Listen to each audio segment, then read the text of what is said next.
तो नमस्कार, जय हिंद में आपका दोस्त साथी मित्रानी सम्राट। दोस्तों आज हम बात करने वाले हैं एसएफआई के बारे में, क्योंकि आप में से बहुत से लोग एबीवीपी और एनएसयूआई वाली वीडियो में काफ़ी कमेंट कर रहे थे कि एसएफआई क्या होता है, इस पर एक वीडियो बनाइए।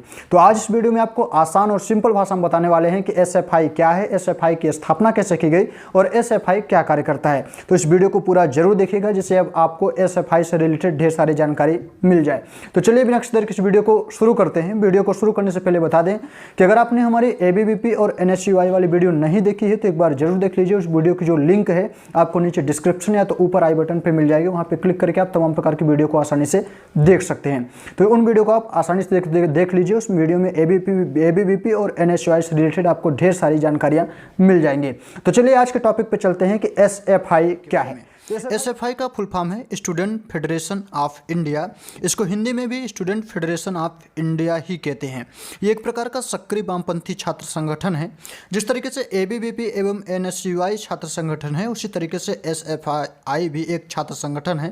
हालांकि इन सब की विचारधारा अलग अलग है, लेकिन ये सब छात्र हित में ही काम करते हैं, जिसमें एसएफआई भी शामिल है। एसएफआई की स्थापना 1970 में की गई थी, जिसका काम था छात्रों की समस्या का निवारण करना, छात्रों को संगठित करने का प्रयास करना, साथ ही छात्रों की मांगों को सरकार तक पहुंचाना। इसका नारा है सबको शिक्षा सबको काम, यानी कि सबको सही तरीके से शिक्षा मिल सके और सबको योग्यता अनुसार काम भी मिले। इसका मुख्य नारा है। इसका मुख्यालय भारत में ही स्थित है। अगर इसके एसएफआई के फ्लैग की बात करें तो एसएफआई का अपना एक फ्लैग झंडा भी है, जो एसएफआई का प्रतिनिधित्व करता है। एसएफआई के झंडे में एक सफ़ेद पृष्ठभूमि पर ऊपरी बाएं कोने में लाल 5 नुकीला समाजवादी शैली का सितारा है और उसी के नीचे स्वतंत्रता, लोकतंत्र और समाजवाद शब्द अंग्रेजी भाषा में लिखे गए हैं, जो एसएफआई के उद्देश्य और विचार को दर्शाते हैं।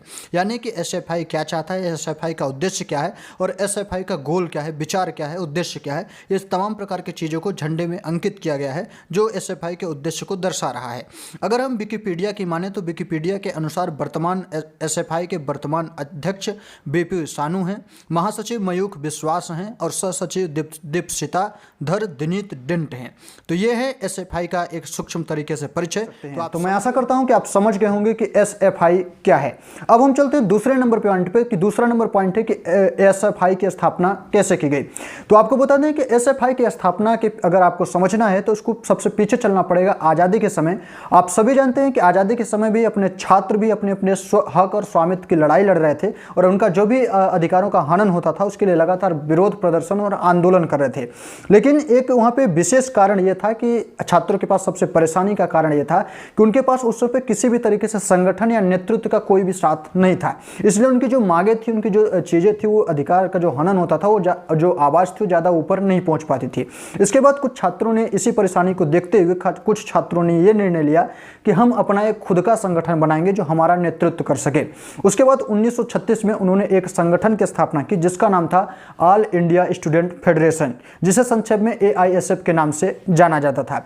एआईएसएफ बनने के बाद उन्होंने इस छात्र जो भी आंदोलन थे, जो भी प्रदर्शन चल रहे थे छात्रों के अधिकारों को लेकर, हक के लेकर, उसका वो एआईएसएफ ने काफ़ी नेतृत्व किया और छात्रों को हक एवं स्वामित्व दिलाने में काफ़ी अहम भूमिका निभाई। उसके बाद जैसे जैसे समय बढ़ता गया, हमें आज़ादी मिली और आज़ादी के बाद भी लगातार छात्रों की मांग बढ़ती रही और इसके लिए एआईएसएफ ने काफ़ी मांग उठाई। लेकिन कुछ दिनों के बाद, कुछ समय बीत जाने के बाद एआईएसएफ और एक कम्युनिस्ट पार्टी, आपने सुना होगा ना, उसमें इन दोनों की विचारधारा में थोड़ी सी समरसता देखने को मिली, थोड़ी सी एक तरीके से मेल जोल देखने को मिला। तो कुछ दिनों के बाद इन्होंने कम्युनिस्ट पार्टी और एआईएसएफ, जो दो संगठन थे, छात्र संगठन जिसकी स्थापना 1936 में की गई थी, वो कम्युनिस्ट पार्टी के साथ जाके मिल गया और दोनों एक साथ मिलजुल कर काम करने लगे। यानी आप कह सकते हैं कि कम्युनिस्ट पार्टी और एआईएसएफ दोनों एक में ही समाहित हो गए और एक साथ आगे काम करने लगे। लेकिन जैसे जैसे समय बीतता गया, वैसे वैसे वो जो पार्टी थी, कम्युनिस्ट पार्टी थी, उसमें एआईएसएफ ने अच्छे तरीके से बन नहीं पाया। कुछ कारणों की वजह से 1964 में कम्युनिस्ट पार्टी और एआईएसएफ दोनों अलग हो गए, दोनों अलग होकर काम करने लगे। कम्युनिस्ट पार्टी अपनी काम करने लगी, एआईएसएफ अपना काम करने लगा। लेकिन इसमें एआईएसएफ को काफ़ी क्षति का सामना, काफ़ी कह सकते हैं कि परेशानियों का सामना करना पड़ा और एआईएसएफ जैसे पहले था उस तरीके से बनना इसको काफ़ी मुश्किल बन गया। लेकिन एआईएसएफ फिर भी हार नहीं मानी। उसने क्या क्या कहते हैं कि स्थानीय जगहों पे लगातार काम करना चालू कर दिया और छात्रों के हितों में काम करना, छात्रों की मांगों को उठाना, ये तमाम प्रकार की चीज़ें वो करता रहा और लगातार प्रयास करता रहा। लेकिन जैसे जैसे समय बीतता गया उसके बाद फिर से एक आवाज़ मुखर होने लगी और ये आवाज़ ये थी कि फिर से एक छात्र संगठन का निर्माण किया जाए जो पूरी देश में एक तरीके से संचालित किया जा सके, छात्रों की मांगों को बड़े स्तर पर उठाया जा सके। उसके बाद ये तमाम प्रकार की जब छात्र मांगे मुखर होने लगी तो उसके बाद तिरुवनंतपुरम में आप कह सकते हैं कि 27 दिसंबर को तिरुवनंतपुरम में एक सम्मेलन का आयोजन किया गया, जिसमें से काफ़ी छात्र उसमें उपस्थित हुए और काफ़ी जो भी छात्रों का प्रतिनिधित्व कर रहे थे, जो भी बड़े अधिकारी थे या कार्यकर्ता थे, वो भी उपस्थित हुए। 27 दिसंबर 1970 में ये सम्मेलन आयोजित किया गया था तिरुवनंतपुरम में और 27 दिसंबर 1970 से लेकर 30 दिसंबर 1970 तक ये जो सम्मेलन था वो चला और इस सम्मेलन में काफ़ी विचार विमर्श हो रहा था कि क्या चीज़ें करनी चाहिए, क्या चीज़ें नहीं होनी चाहिए, हमें किस तरीके से क्या काम करना चाहिए। उन 3-4 दिनों में काफ़ी विचार विमर्श होने के बाद एक संगठन का निर्माण किया गया था, जिस संगठन का नाम था SFI, जिसकी हम बात कर रहे हैं। और इस तरीके से काफ़ी विचार विमर्श करने के बाद 30 दिसंबर 1970 को SFI की स्थापना की गई और ये SFI इस तरीके से हमारे अस्तित्व में आया और इस तरीके से SFI में तिरुवनंतपुरम में 30 दिसंबर 1970 को तिरुवनंतपुरम में एक सम्मेलन में SFI की स्थापना की गई थी, जिसका उद्देश्य था कि संपूर्ण भारत में छात्रों के हित में काम करने के लिए, बड़े स्तर पर छात्रों के लिए काम करने के लिए इसका स्थापना की गई और इस तरीके से SFI का जन्म हुआ, SFI की स्थापना हुई और इस तरीके से SFI हमारे बीच में आया। तो ये रहा SFI के आने के पीछे की कहानी और इस तरीके से ऑल इंडिया स्टूडेंट फेडरेशन जो था AISF, उसको समाप्त किया गया और उसके जगह पर नए छात्र संगठन का स्थापना किया गया, जिसे हम SFI के नाम से जानते हैं, जो लगातार छात्रों के हितों में लगातार आगे बढ़ता रहा है और अभी भी काम कर रहा है। तो ये है SFI का इतिहास, जिसको आपको हम बहुत ही संक्षेप में बताने का प्रयास किया है। उसके बाद अब हम चलते हैं तीसरे नंबर पॉइंट में और तीसरा नंबर पॉइंट है कि SFI क्या कार्य करता है। तो SFI 3-4 पॉइंट में आपको बता देते हैं जल्दी से, क्योंकि वीडियो बहुत ज़्यादा लंबी हो रही है, फिर भी आपको नॉलेज हम पूरा देने का प्रयास कर रहे हैं। वीडियो लंबी होगी तो आपको थोड़ी सी एडजस्ट करना पड़ेगा।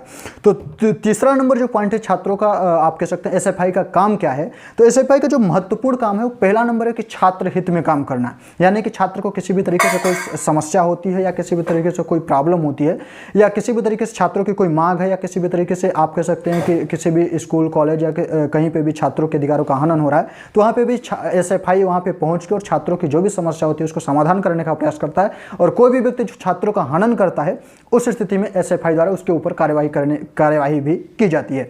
उसके बाद जो दूसरा नंबर है वो शिक्षा संस्थान उपलब्ध कराना, दूसरा नंबर महत्वपूर्ण पॉइंट है। SFI इसमें भी काम करता है कि बहुत से भी हमारे गाँव कस्बे ऐसे हैं जहाँ पे शिक्षा का संसाधन उपलब्ध नहीं, स्कूल कॉलेज उपलब्ध नहीं है, या बहुत ऐसे एरिया हैं जो आदिवासी एरिया हैं जहाँ पे स्कूल कॉलेज अभी तक नहीं पहुँच पाए हैं। उस स्थिति में उन तमाम प्रकार के चीज़ों का पता लगाना और वहाँ पे स्कूल कॉलेज सभी जगह पर पहुँचाना, ये SFI का दूसरा महत्वपूर्ण कार्य होता है। और तीसरा महत्वपूर्ण कार्य होता है ज़रूरतमंदों या प्राकृतिक आपदा या किसी भी तरीके से ऐसी आपदा आ गई जहाँ पे लोगों को समस्या होती है, काफ़ी परेशानियाँ होती है, तो उस स्थिति में ज़रूरतमंदों की मदद करना, प्राकृतिक आपदा आ गई तो चंदा इकट्ठा करके लोगों की मदद करना, ये तमाम प्रकार के भी काम SFI के द्वारा किया जाता है। तो ये काम है SFI का और SFI द्वारा इस तरीके से ज़रूरतमंदों के काम किया जाता है, शिक्षा संसाधनों को उपलब्ध कराने का काम किया जाता है और छात्रों को हितों के लेकर काम किया जाता है। तो ये 3 प्रकार के पॉइंट आपने समझे और यही SFI के द्वारा कार्य किया जाता है। तो मैं आशा करता हूं कि आप समझ गए होंगे कि SFI क्या है, SFI की स्थापना कैसे की गई और SFI क्या कार्य करता है। अगर आप समझ गए हों, वीडियो पसंद आई है तो लाइक कर दीजिए, चैनल को सब्सक्राइब कर लीजिए, क्योंकि ऐसे ही नॉलेजफुल वीडियो हम आपके पास लाते रहते हैं। उसके साथ साथ अगर आपने ABVP और NSUI की वीडियो नहीं देखी है तो ये 2 वीडियो आपको दिख रही हैं, इस पर क्लिक करिए और इन तमाम प्रकार की वीडियो को देखिए और अपना भरपूर प्यार इस चैनल पर दीजिए। तो अभी लेते हैं आपसे विदा, अगले वीडियो में फिर से मिलेंगे, तब तक के लिए जय हिंद, वंदे मातरम।